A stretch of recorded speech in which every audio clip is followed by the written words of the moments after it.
Merci Charles Benoît. Bonjour à tous. Quel est le profil de la région Bourgogne-Franche-Comté? Rappelons tout d'abord les données de référence de cette région.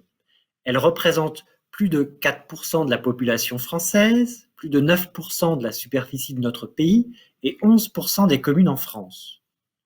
Elle correspond à plus de 3% du PIB français et comprend 4% des associations et des entreprises de l'Hexagone.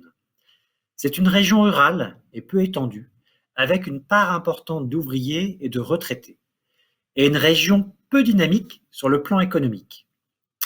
Pour une vision plus détaillée de ces données de profil Bourgogne-Franche-Comté, je vous invite à regarder la fiche repère Jouets collectifs en Bourgogne-Franche-Comté. Penchons-nous à présent sur les indices de fragilité régionale. Nous avons 16 domaines sur lesquels nous avons retenu un indicateur clé. Ces indicateurs permettent de situer la région Bourgogne-Franche-Comté par rapport aux autres régions de France métropolitaine. Qu'est-ce qu'on constate? Les indices de fragilité sont plutôt prononcés dans la région, dans 5 domaines: le vieillissement, la mobilité, la santé, puis le handicap et l'environnement, avec des niveaux de fragilité plus élevés que la moyenne des régions françaises. Ces données nous apportent une vision objective. Et quelle est la perception des habitants? Comment a-t-elle évolué dans le temps? Nous avons fait 2 grandes enquêtes, en 2015 et en 2019, avant la crise de la Covid. Nous avons questionné les Français habitant en Bourgogne-Franche-Comté sur leur vision des fragilités de leur territoire. Partageons un premier constat des habitants de la région. À leurs yeux, les fragilités avaient augmenté sur leur territoire entre 2015 et 2019. Et l'emploi demeurait la première fragilité perçue par les habitants d'Auvergne-Rhône-Alpes devant la santé, le pouvoir d'achat et la mobilité. Quelle est l'articulation entre les données du territoire et leur perception par les habitants? Dans la région Bourgogne-Franche-Comté, on constate un parallèle entre la réalité factuelle, objective, et la réalité perçue pour la mobilité et la santé, et un écart pour l'emploi, le pouvoir d'achat, perçu comme fragilité prioritaire par les habitants. En croisant ces éléments, vous pouvez avoir des écarts importants entre la réalité de la région et sa perception par les habitants, les associations et les entreprises. C'est tout l'intérêt de cette étude. Bien entendu, vous pouvez consulter l'étude complète si vous souhaitez davantage d'informations. Pour aller plus loin, regardons maintenant la capacité des acteurs à agir ensemble pour réduire ces fragilités et inventer ensemble de nouveaux moteurs de croissance et d'emploi. En France, nous constatons aujourd'hui une véritable convergence sur cette volonté d'agir ensemble et cette urgence d'agir ensemble. D'abord, 81% des citoyens, en plein cœur de la crise, ont affirmé l'importance que collectivités, associations et entreprises travaillent ensemble pour réduire ces fragilités. Le deuxième élément, c'est l'étude Impact élus locaux, publiée en novembre 2020. Selon elle, 92% des maires reconnaissent l'utilité de cette dynamique de co-construction pour répondre aux défis locaux. Et puis, troisième bonne nouvelle, qui montre une vision convergente des acteurs. 84% des chefs d'entreprise désirent mettre en place des alliances locales, à court terme pour faire face à la crise et à moyen terme pour répondre à nos défis communs. Nous sommes donc bien à un moment donné où 3 grands acteurs, les citoyens, les entreprises et les acteurs publics, partagent cette même envie de jouer collectif. Quelle est la vision des maires en Bourgogne-Franche-Comté? 56% des maires nous disent « Oui, il existe des dynamiques de co-construction sur notre territoire » et parmi eux, 21% pour lesquels ces dynamiques sont en émergence. Vous souhaitez mieux comprendre les positions des maires? Dans ce cas, je vous invite à consulter l'étude complète Impact élus locaux. Elle est riche d'enseignements, notamment sur la différence de point de vue selon la taille des communes. Après les maires, observons maintenant l'implication des entreprises en Bourgogne-Franche-Comté. 37% des entreprises de Bourgogne-Franche-Comté se sont engagées dans des dynamiques d'alliance pour concilier développement économique et réponse à des enjeux d'intérêt général. Ce taux de pénétration des partenariats de la région correspond à la moyenne nationale. Regardons ensuite avec qui les entreprises de Bourgogne-Franche-Comté font-elles alliance. D'abord, 59% des entreprises développent des partenariats avec les écoles et les universités devant les associations à 37%.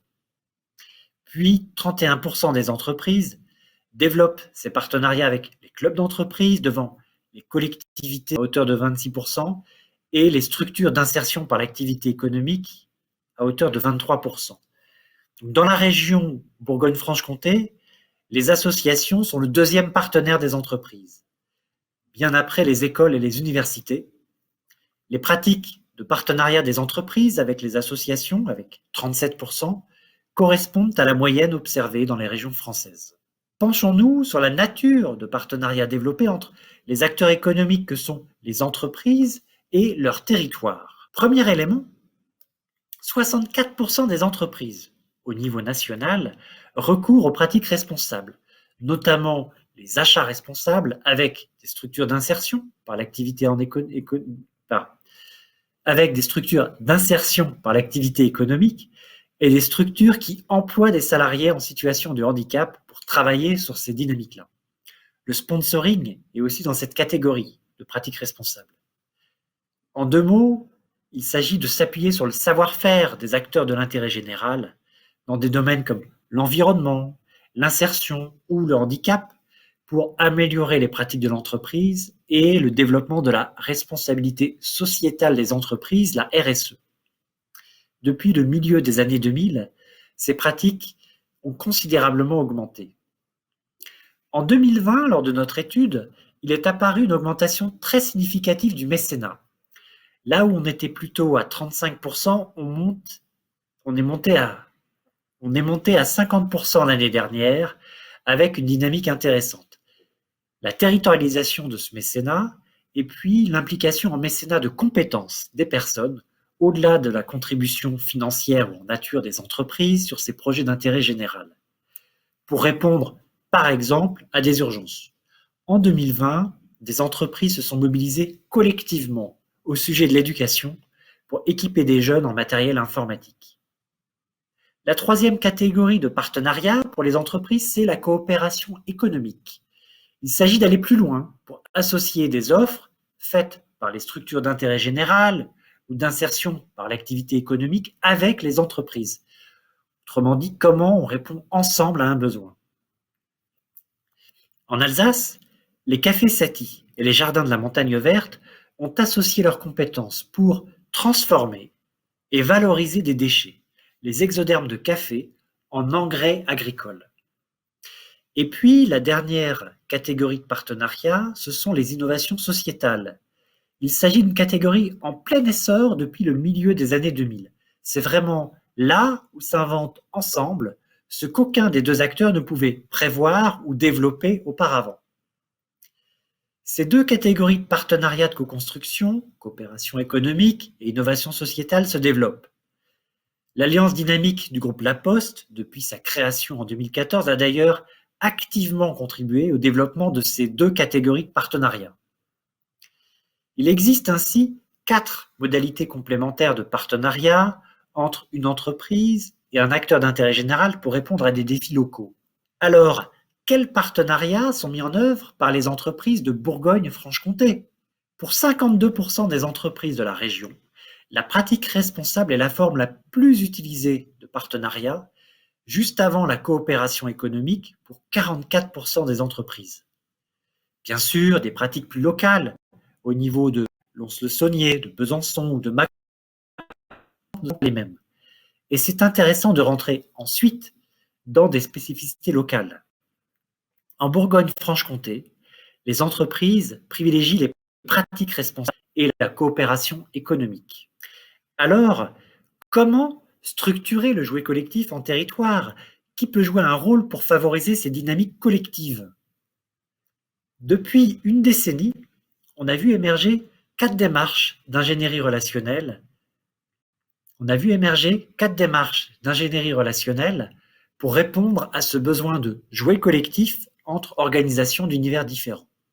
Tout d'abord, le dialogue territorial développe l'interconnaissance et met autour de la table associations, entreprises et collectivités pour inventer des solutions ensemble.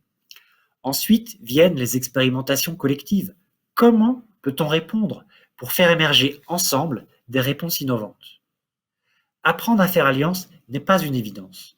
Aussi, l'accompagnement des acteurs, publics ou privés, est-il structurant. D'ailleurs, depuis 2008, les travaux du Rameau, avec nos amis d'Alsace Active, ont commencé par cette question. Comment accompagner les collectivités, les associations et les entreprises? C'est à l'origine de la création du laboratoire des partenariats en Alsace, qui a essaimé ensuite dans d'autres régions.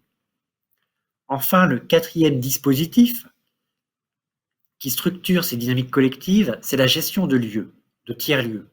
Ce sont des lieux de rencontre, un peu des lieux neutres finalement, où chacun peut se rencontrer pour construire ensemble l'avenir de son territoire. Alors, si on focalise sur qui anime? Aujourd'hui en France, il y a un réseau de plus de 350 catalyseurs territoriaux, le réseau des pionniers des alliances en territoire, qui incarne cette dynamique en émergence. Ces catalyseurs territoriaux proviennent d'une diversité d'organisations. On retrouve des acteurs publics, des collectivités, comme des associations ou des entreprises. Je parlais tout à l'heure d'Alsace Active, dans le milieu de l'accompagnement des acteurs associatifs, de l'insertion par l'activité économique et de l'ESS en général. Cette dynamique est aussi présente auprès des acteurs académiques, comme le Catalyseur à Toulouse, qui a développé cette logique de créer le lien entre différents acteurs. C'est un élément intéressant et structurant, cette diversité des profils de catalyseurs territoriaux. Citons, pour exemple, quelques démarches de pionniers de votre région. France Active accompagne les acteurs de l'ESS dans leur financement et leur développement, en Bourgogne comme en Franche-Comté. Cluster Jura valorise et accompagne les coopérations entre associations, collectivités et entreprises, source de création d'emplois sur le territoire léonien. Notons aussi la présence de tiers-lieux comme les riverains à Auxerre qui expérimentent des projets numériques et écologiques entre citoyens, associations et entreprises. Aujourd'hui, cette logique de l'animation du jouet collectif provient bien d'un réseau de catalyseurs en plein développement. Si vous voulez mieux comprendre ces métiers, rendez-vous sur le site catalyseursterritoriaux.org. Alors, pour conclure, juste vous rappeler que vous pouvez, en complément de cette présentation, aller plus loin avec tous les outils qui sont mis à votre disposition. L'Observatoire des partenariats vous donne accès à des données variées, des études, une base de connaissances de plus de 500 cas inspirants, tout domaine, tout acteur, tout territoire, pour mieux appréhender cette diversité des partenariats avec des exemples variés. Vous pouvez aussi consulter des publications, comme les guides publiés avec le MEDEF, Construire ensemble et l'engagement territorial des entreprises, et puis les MOOC que nous avons réalisés avec l'ESSEC pour accompagner la formation de ceux qui veulent aller plus loin. Le mot de la fin de ce module, c'est merci. Merci pour votre attention et merci à nos partenaires qui permettent à l'Observatoire des partenariats de partager ses travaux en open source. Je pense à la Banque des Territoires, à l'Institut CDC pour la recherche, au Fonds ODD 17, au groupe La Poste.